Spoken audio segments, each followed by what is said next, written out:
तर या मॅमचा tattoo complete करून झाला होता आणि टॅटू बघून या मॅमची रिएक्शन बघा कशी होती। तर मग या मॅडमनी कोणता टॅटू काढलाय ते तुम्हाला सांगतो। पहिले स्टार्ट करू आपला आजचा नवीन मिनी ब्लॉग। तर नमस्कार मित्रांनो, मी टॅटू आर्टिस्ट अमोल मिरकुडे स्वागत करतो तुमचं आपल्या एका नवीन मिनी ब्लॉग मध्ये। तर मित्रांनो, ही जी ताई आहे ना, ही आपली ओल्ड क्लायंट आहे। तर ताईने ऑलरेडी आपल्याकडे टॅटू काढला होता आणि तिचा टॅटू बघून या मॅम पण आपल्याकडे आल्या होत्या टॅटू काढायला। तर मग मॅमला काढायचं होतं त्यांच्या हस्बंडचा नेम टॅटू। तर मॅमची डिझाईन वगैरे रेडी करून घेतली आणि लगेच स्टेन्सिल अप्लाय करून घेतली।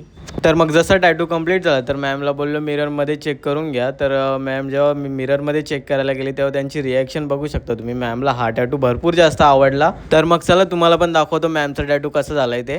तर मग तो टॅटू कंप्लीट झाल्यानंतर ताईनी जो आपल्याकडे फ्लाइंग बर्ड काढला होता तिथे ताईला एक्स्ट्रा स्टार वगैरे पाहिजे होते कलरमध्ये। तर मग घेतलं लगेच ताईचा टॅटू काढायला। तर मग फायनली ताईचा टॅटू पण कंप्लीट झाला। तर ताईनी जो फ्लाइंग बर्ड काढला होता तिथे आपण कलरमध्ये एक्स्ट्रा स्टार वगैरे ॲड केले होते। तर हा टॅटू तुम्हाला कसा वाटला कमेंट करून नक्कीच सांगा। तर मग चला भेटूया टॅटू रिलेटेड अशाच नवीन मिनी व्लॉगमध्ये।